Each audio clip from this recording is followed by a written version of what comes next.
애플의 수익성이 어떻게 변할 것인가? 그리고 애플은 2, 3년의 시간 내에 반드시 AI 부분에서 기업을 인수하던 무엇인 식으로 해서 AI 리더십을 갖추지 않으면 주가가 꾸준히 상승하기 어렵다. 애플 주가가 크게 흔들리면요. 미국의 연금 체계도 적지 않은 손실을 받게 됩니다. 이러면 바로 민심으로 적용되고 내년에 있는 중간선거에 영향을 줄 수가 있거든요. 그래서 아이폰 미국에서 안 만들었다고 25% 관세 때리는 거 일어나지 않을 거라고 저는 보고 있습니다.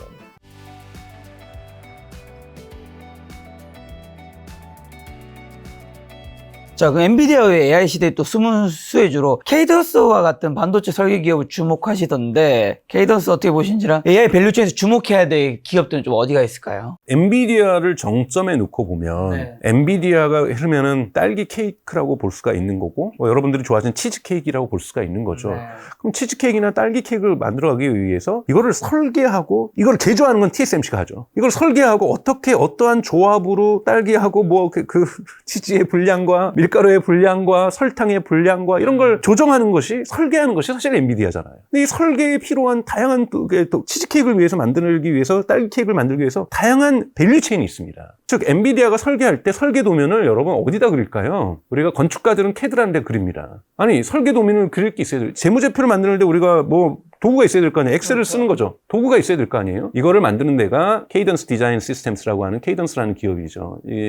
지배율이 되게 높은 거고요. 여기에서는 다양한 특허도 가지고 있는 거고 그럼 케이던스를 특히 엔비디아는 케이던스를 많이 씁니다. 이 케이던스를 써서 이렇게 설계도를 바꿔보면 이것이 TSMC에서 그대로 생산할 수 있는지가 바로 검증이 와요. 그러니까 공장까지 연결되어 있는 거죠. 시스템이. 이 플랫폼 일종의 그래서 케이던스를 플랫폼이라고 합니다. 여기에서 설계 플랫폼이라고 하는데 여기에서 어떤 특정 부분에서의 그 조정을 했을 때 이것이 TSMC에서 생산 라인에서도 수정이 가능한지에 대한 검증 확인까지도 이루어지는 거죠. 대단히 그러면 빠른 속도로 엔비디아가 설계를 발전시켜 나갈 수 있는 거죠. 이런 부분에서 케이던스는 근본적으로 엔비디아가 성장하는 이상, AI 칩 시장이 성장하는 이상 계속해서 발전할 수밖에 없는 또 이것도 리커링 레비뉴, 매달 사용료를 내는 거거든요. 한 번 사고 끝나는 것이 아니라 구독 서비스로 가는 거기 때문에 매달 사용료를 내야 되는 거고 여기에서 서비스 업그레이드 할 때마다 내야 되고 여기에서는 특허를 받은 라이센스들이 있어요. 특정 아키텍처를 이용할 경우에는 암도 마찬가지지만 이러한 부분들을 쓰일 수 있다는 부분에서 케이던스 같은 경우는 되게 중요한 거고 또 여러분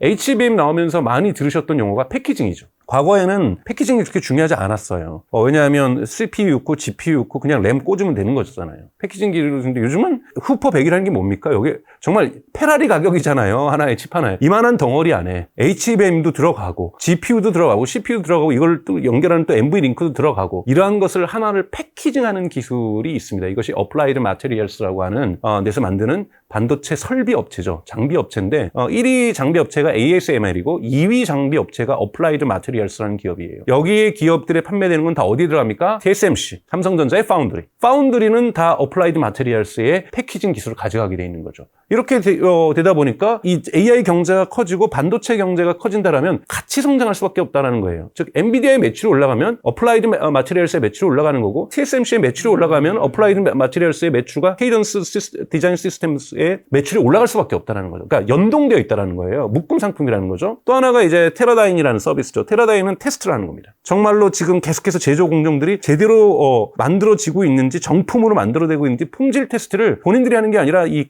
테라다인이라는 데서 나스닥에 상장돼 있죠.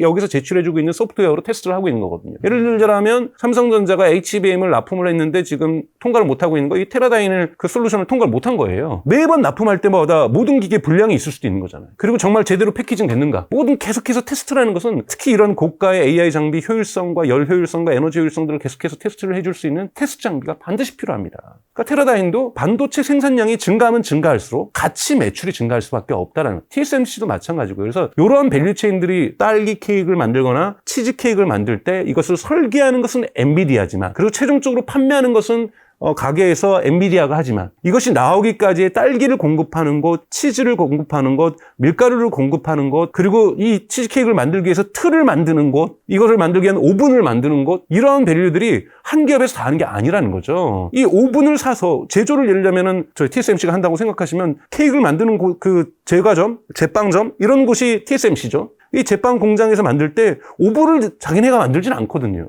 그 오븐은 사갖고 오는 거죠. 근데 그 오븐을 공급하는 데가 뭐 수십 개가 지나면 문제가 되는데 딱 하나 있다라는 거예요. 어플라이드 마테리얼스, 테라다임, 케이던스. 케이던스 하나 더 있습니다. 경쟁사가 하나 더 있습니다만 이러한 흐름들을 좀 보시면서 투자의 전략을 포트폴리오를 세우시는 것도 대단히 의미가 있다고 저는 말씀을 좀 드리고 싶습니다. 자, 그리고 애플이 아까 이제 말씀하신 대로 메타처럼 AI 경쟁에서 뒤처진 근본적인 이유는 뭐고, 그러면 애플은 M&A를 통해서 반전을 깨할 수 있을까요? 애플은 원래 DNA가 AI하고 잘 맞지 않아요. AI라는 것 자체가 여러분 스토카스틱, 그러니까 확률적인 추론이거든요. 네. 그러니까 확률적으로 추론한다는 건 뭡니까? 항상 100%는 아니거든요. 이게 정답을 낼 수가 있는 것이 아니라 정답에 가까워지려고 하는 겁니다. 근데 정답에 가까워지는 것을 매우 빠르게 하고 그러다 보니까 인간보다 효율성이 좋다라고 보는 건데요. 근데 애플은 어떻습니까? 100% 완벽해야 돼요. 회사의 DNA가 100%에 가까워지려고는 하고 있으면서도 아직까지 특히 작년 같은 경우는 더 그랬거든요. 그러니까 100%에 한참 모자랐잖아요. 80% 정도밖에 안 되는 수준 정도로 가지고 트라이얼 에러를 통해서 계속해서 90%. 왜 애플이 여러분 자동차를 포기했습니까? 지금 테슬라의 자율주행이라든지 또는 구글의 웨이모 자율주행은 100%를 완벽한 자율주행이 아니죠. 그렇죠. 90%에서 95%, 98%, 99%, 99%에서도 99.1%, 99.9%, 99.99%, 99.99% 이렇게 점점 100%를 향해서 가는 기술인 거잖아요. 이게 애플의 DNA하고 맞지가 않습니다. 그러니까 계속해서 R&D 해보면서 이 기술이 100% 완벽할 때까지 좀 더 연구해보자는 사이에 아까 말씀드렸잖아요. 나는 AGI를 만들고 싶은 연구원이 또는 엔지니어가 난 차라리 메타 가서 오픈AI에 가서 새로운 역사를 쓸래. 뭐 그쪽 가도 월급은 많이 주는데 굳이 애플에 있을 이유. 인재들도 떠나버리는 겁니다. 별로 인재가 남지 않게 되죠. 그렇기 때문에 애플이 작년에 약속했던 AI를 Artificial Intelligence가 아니라 애플 인텔리전스라고 해석하면서 AI를 애플 인텔리전스라고 해서 애플의 철학, 완벽함의 철학을 구가하는 AI를 제공할까 그랬더니 못 제공했잖아요. 올해 못 제공한 겁니다. 작년 말에 제공 못했어요. 저도 아이폰 16을 바꿨어요. 작년에. 왜냐면 거기는 애플 인텔리전스 AI가 된다고 해서. 근데 안 되고 있어요. 그럼 저 같은 경우에는 조금 속아서 산 거죠. 물론 바꿀 때가 돼서 바꾸긴 한 겁니다만. 그래서 애플 인텔리전스가 나올 거다. 연말에 나올 거다. 연초에 나올 거다라고 했는데 안 나오고 있잖아요. 그건 그만큼 지금 애플의 AI에 대한 리더십을 잃어버린 거고 그러면서 AI 인재마저도 애플을 떠나는 이런 상황에 지금 저는 직면해 있다고 생각이 들어요. 그러나 애플을 위협하고 있는 위협은 사실 AI는 아니죠. 왜냐하면 여기서 챗GPT 잘 쓰면 되고 제미나이 잘 쓰면 되거든요. 애플을 구매하거나 갤럭시를 구매하는 데서 결정적 요인은 아직까지는 AI는 아닙니다. 소비자들이. 스마트폰을 결정할 때 아직까지는 AI가 안 돼서 애플을 안 써. AI에서 애플 저 챗GPT 잘 쓰고 있거든요. 제미나이. 크게 불편함 못 느끼고 있어요. 이제 다만 이 OS 차원에서 AI가 결합됐을 때 훨씬 더 좋은 기능을 쓸 수 있었겠지만 이건 아직 경험해보지 못한 거니 그러니까 이것이 애플을 붕괴시키지는 당분간 하지는 않을 거라고 저는 보고 있어요. 그렇기 때문에 애플에게는 아직 시간이 저는 있다라고 저는 생각이 들고요. 오히려 애플은 가장 크게 위협한 것은 중국 시장이었는데 이번에 2분기 실적 보면은 1분기 실적 같은 경우에는 YOY가 중국 매출이 마이너스였죠. 이번에 다시 플러스 4.4로 올라가면서 반전을 했습니다. 뭐 여러 가지 이유가 있습니다. 그거는 이제 6월 달에 있었던 중국 정부가 무슨 뭐 페스티벌, 소비재 페스티벌 해가지고 보조금을 줬었고 그리고 또 중국에서 소비 시장이 좀 살아나는 부분도 좀 없지 않아 있었고 이러면서 중국 매출 늘어나고 있고 전체 매출 늘어나면서 매출 성장이 지금 이루어지고 있다는 부분에서 긍정적인 신호도 있지만 애플을 위협하는 것은 지금 트럼프 정부가 행하고 있는 미국에서 생산하지 않는 아이폰에 대해서 25%의 관세를 매기겠다라는 요 공언을 아직 철회하지 않았다라는 것. 물론 아직 25%의 관세를 매기지 않습니다. 네. 그래서 지금 2분기 매출이 사람들이 혹시 이거 트럼프가 진짜로 그거 하게 되면 애플 가격이 비싸지니까 미리 샀다라는 거예요. 그러니까 선구매했다는 효과가 있기 때문에 이번 2분기 매출이 증가했다라고 보는 시각도 분명히 존재합니다. 그래서 지금 애플이 풀어야 될 가장 큰 숙제는 트럼프 행정부와의 갈등이죠. 여러분 아이폰 미국에서 절대 생산 못합니다. 지금 인도로 옮기고 있는 거예요. 그래서 인도로 좀 옮겨서 최소한 미국에서 판매되는 것은 인도에서 생산하겠다는 건데 이것 또한 애플의 수익률을 갉아먹습니다. 중국에서 아이폰을 만들기 위한 서플라이 체인 전체에서 일하고 있는 노동자의 숫자가 여러분 60만 명이에요. 이 숙련공들이 만든 부품이 없으면 모아서 아이폰을 만드는 거잖아요. 이거 지금 다 모아가지고 지금 인도로 보내고 있는 거예요. 인도에는 그 벤더들이 없는 겁니다. 현재 없는. 아이폰 자동화 안 된 부분도 대단히 많습니다. 근데 인도에 있는 분들 이 숙련도가 떨어져서 생산 속도가 늦어요. 훨씬 더 단가가 높아지는 거예요. 이 운송 비용도 있는 거잖아요. 그런데 하도 미국에서 그렇게 공포를 하니까 그럼 중국에서 안 만들게. 아이폰을 중국에서 안 만드는 게 여러분 아닙니다. 미국에서 판매되는 아이폰만 인도에서 만들게. 이것마저도 비용의 부담으로 증가될 거라는 거예요. 현재까지는 그렇지 않기 때문에 이제 공장을 만들고 있는 거기 때문에 그렇기 때문에 애플의 수익성이 어떻게 변할 것인가? 이 부분을 더 보셔야 된다. 그리고 애플은 2, 3년의 시간 내에 반드시 AI 부분에서 기업을 인수하던 무엇인 식으로 해서 AI 리더십을 갖추지 않으면 주가가 꾸준히 상승하기 어렵다. 그러나 저는 트럼프 행정부가 25% 관세를 아이폰에다 매기는 일은 없을 거라고 보고 있어요. 이거는 중간 선거 전에 이거는 선거에서 지겠다는 뜻이에요. 왜냐하면 애플을 한국의 국민연금도 애플 주식 많이 갖고 있습니다. 미국의 공무원연금, 교사연금, 소방차연금, 경찰연기금 이런 데들요. 애플 주식 엄청 갖고 있어요. 그래서 여기에서 번 수익으로 심지어는 연금도 지급하고 있습니다. 이렇게 되면요, 애플 주가가 크게 흔들리면요, 미국의 연금 체계도 적지 않은 손실을 받게 됩니다. 이러면 바로 민심으로 적용되고 선거 투표에 내년에 있는 중간 선거에 영향을 줄 수가 있거든요. 그래서 애플을 미국 정부가 저는 25%의 관세를 매기는 거 지금 협박하면서 계속해서 이동을 압박하는 거고 아마 미국 내의 시장 투자에 대한 약속은 끌어낼 거예요. 그러나 당장에 진짜 애플 아이폰 미국에서 안 만들었다고 25% 관세 때리는 거 일어나지 않을 거라고 저는 보고 있습니다.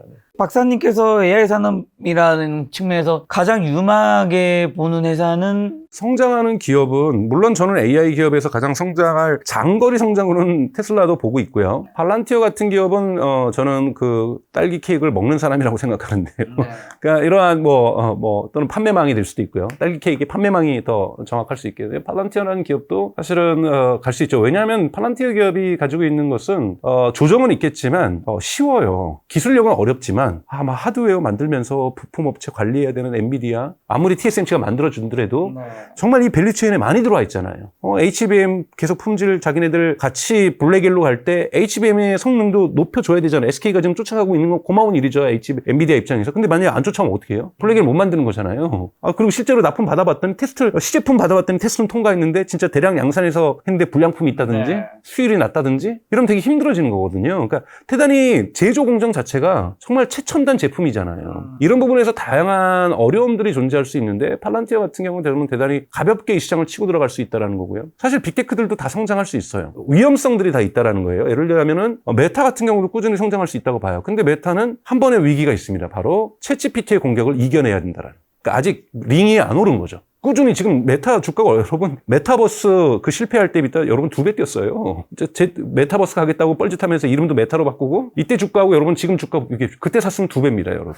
그러니까 메타 진짜로 성장했는데 아직 메타가 남은 도전은 챗GPT하고 한판 승부가 남아 있습니다. 이걸 잘 견뎌낼 수 있는가? 하지만 저는 견뎌낼 가능성이 높다라고 보고 있고 또는 공존할 가능성이 있으면서 성장할 가능성이 있다라고 보고 있고요. 구글 또한 마찬가지죠. 구글의 가장 큰 공격은 웨이모가 아니라 사실은 구글 검색 시장의 공격입니다. 여러분 구글 전체 매출에서 알파벳 전체 매출에서 검색 시장만이 차지하고 있는 비율이 55%예요, 매출에. 자, 그러면 챗GPT의 도전이 어떻게 작용을 하냐면 챗GPT에서 검색의 시장 점유율을 뺏기는 것도 위협인데 두 번째는 이 링크가 있는 것에서 링크가 없는 검색으로 바뀌게 되면 어디다 광고를 집어넣냐라는 거예요. 물론 이번에 2분기의 Q&A 시간에 되게 중요한 메시지를 줬습니다. 구글이 AI 오버뷰를 사용했어요. 제가 이 말씀드리는 건 구글의 장점과 단점을 말씀드리기 위해서입니다. 투자 가치로서. AI 오버뷰를 했더니 AI 오버뷰는 여러분 지금 AI 개요라고 해서 지금 구글 검색하시면 바로 쓰실 수 있는 겁니다. 한국에서도. 지식인처럼 구글이 AI가 답변을 주고 그 밑에 링크가 나오죠. 그랬더니 사람들이 링크를 클릭하는 비율은 떨어졌어요. 근데 질문을 더 많이 하더라는 거예요. 질문에 대한 만족도가 좋으니까 계속 질문하면 그러면서 총량에서 링크 클릭률은 줄어들지 않았다는 거예요. 그러니 검색 광고에 대한 매출이 줄어들지 않았고 특히 CPM이라는 검색의 단가가 증가했습니다. 확실하게 전환성들이 좋아지면서 검색 단가가 좋아지면서 광고 단가가 높아진 거죠. 그러면서 전체의 검색 매출이 줄어들지 않았어요. 이건 AI 오버뷰까지입니다. 충분히 이해 납득이 가시죠? 즉 링크를 클릭하는 한 페이지당 링크를 클릭하는 숫자는 줄어들었지만 장면을 호출하는 질문들이 많아지면서 사람들이 AI에게 만족하면서 질문이 많아지면서 검색 광고 매출의 총량은 줄어들지 않았는데 과연 AI 오버뷰가 아니라 AI 모드라고 하는 챗GPT랑 동일한 패턴의 UI로 갔을 경우에는 어떻게 될 것인가? 또 하나의 경향성은 최근에는 음성을 멀티모달이라고 하죠. 음성을 통한 챗GPT나 제미나이를 호출하는 경우가 점점 늘어나고 있어요. 특히 나이 드신 분들, 저희 어머니는 이제는 타이핑하기도 힘드신데 이거 보이스 정말 좋아하거든요. 이 보이스에서는 그러면 광고를 어떻게 할 거냐. 질문하는데 잠시 광고 듣고 질문 답변 더 해드릴게요. 조금만 기다리세요. 칸이 참 사라지네요. 그러니까 대단히 보이스 부분이 많아지면 많아질수록 인터페이스가 변화할수록 대단히 힘들어지는 거죠. 이 부분을 구글은 어디서 채우려고 합니까? 커머스에서 채우려고 하는 거예요. 바이폼이라는 기능을 도입하면서 요거 할 때마다 커미션을 받으려고 하는 거죠. 광고 매출의 검색 광고의 매출 하락을 커머스에서 회복하려고 하는데 이것이 정말 딱 맞아 떨어져야 되죠. 그러니까 여기에서 줄어드는 만큼 여기서 회복을 시켜줘야 되는데 내년부터는 이 부분을 얼만큼 회복시켜낼 수 있을 것인가도 관건인 거고 이러한 도전 포인트 부분만 없더라면 그러니까 이 구글은 정말 알파벳도 저는 좋은 주식이라고 생각해요. 근데 아직까지 링 위에 오르지 않았다라는 거죠. 링 위에서 한 대 맞고 쓰러질 수 있다라는 거죠. 이러한 위험성을 감내하시면서 구글을 알파벳을 보셔야 된다. 아까 메타도 마찬가지로 말씀드리는 거고 아마존 같은 경우도 마찬가지인 거고요. 왜요? 챗GPT가 판을 지금 한번 흔들려고 하는 거예요. 그러면 마지막 링에서의 싸움이 남아있다라는 거죠. 지금 커머스에도 들어가려고 하고 있으니까요. 챗GPT가 한다는 아까 SNS요? SNS도 하겠다라는 거고요. 그건 언제쯤 아직 정해지진 않았죠. 정해지진 않았는데 한국에 와서도 계약도 하고 왔어요. 제 지인도 계약을 했고. 한국에 오픈 AI 이제 사무실이 생긴다면서요? 근데 여기 한국에 생기는 건 B2B용입니다. 그러니까 기업들의 오픈 AI를 챗GPT 엔터프라이즈라는 상품이 있거든요. 이것을 판매하긴 거고 B2C용은 미국에서 직접 와서 한국에 와서 크리에이터들하고 계약을 하고 왔습니다. 계약을 하고 와서 따로 앱을 만드는 게 아니라 챗GPT 앱의 가운데 탭을 누르면 쇼츠 피드가 뜨는 겁니다. 여기에 한국에서 만든 콘텐츠를 제작하는 분들도 들어오는 거죠. 그러니까 이렇게 들어가는 거고 그 옆에 DM도 떠서 메시지도 보내는 거고 그 옆에 쇼핑도 들어오는 거고요. 그러니까 있는 거 그냥 추가하면 되는 거예요. 네, 그러니까 장바구니 탭이 생기는 거죠.